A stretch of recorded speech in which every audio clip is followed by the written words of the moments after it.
দীঘার শেষ দিন, ব্যাগ গোছানো শেষ, কিন্তু একটা বিশাল সমস্যা দেখা দিয়েছিল। যে নতুন জামাগুলো পরবো বলে শপিং করেছিলাম তার মধ্যে একটা তো পরাই হয়নি, আর সেটা না পরলে দীঘার সমুদ্র আমাদের অভিশাপ দেবে না। তাই শেষ বেলায় একটু ফুলবাবু সেজে দুই বোন মিলে গুটি গুটি পায়ে বিচের ধারে হাজির হলাম। সেখানে গিয়ে দেখি ঢেউয়ের সাথে মাছের আর কাঁকড়াগুলো পিকনিক করতে উঠে এসেছে, আর আমরা দুই বোনও কি কম, ব্যাগ থেকে প্যাকেট বের করে শুরু করে দিলাম অপারেশন মৎস্যকুমারী। আর জানো, কোড়াতে কোড়াতে এমন অবস্থা হয়েছিল, মনে হচ্ছিল আজই দীঘার সমুদ্রের সব মাছ শূন্য করে ছাড়বো। যখন সব ধরা টরা হয়ে গেল, আমরা তো প্যাকেট দেখে মাথায় হাত, প্রায় 500 গ্রাম মতো তুলে নিয়েছিলাম।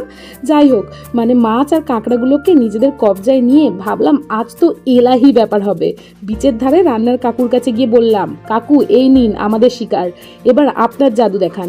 মনে মনে ভাবছি আজ তো হোটেলে গিয়ে রাজা বাদশাদের মতো ফ্রেশ মাছ দিয়ে ডিনার সারবো। কিন্তু আসল তো টুইস্ট এখনো বাকি ছিল।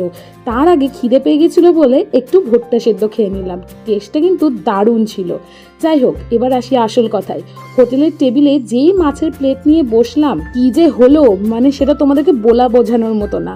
আমরা তো খুব এক্সাইটমেন্ট নিয়ে হেঁটে হেঁটে এগিয়ে যাচ্ছিলাম যে এইবার শুরু হবে আমাদের আসল পার্টি বাড়ি যাওয়ার আগে। কিন্তু জানো, যেই না মাছটা ঢাললাম আর প্রথম গ্রাসেই বুঝলাম মাছের চেয়ে দীঘার বালি আমাদের বেশি ভালোবাসে। এক এক কামড় দিচ্ছি আর বালির কিচকিচ আওয়াজ, মনে হচ্ছে মাছ না, আমরা বিচের বালি ভেজে নিয়ে এসেছি। যাই হোক, সমুদ্রের বালি তো আমাদের পরিকল্পনায় জল ঢেলে দিয়েছিল, কিন্তু বিশ্বাস করো, মাছ ধরার যে আনন্দটা সেটা লাখ টাকার থেকেও বেশি ছিল। আমার তো দীঘায় গিয়ে কোনোদিন কেউ এইরকম পাগলামি করেছে। যাই হোক, চলো এবার বাড়ি যাওয়া যাক। অনেক দিন বাড়ি ছাড়া, এবার বাবা মার জন্য আর অরিও মিল্কির জন্য প্রচন্ড মন খারাপ করছে।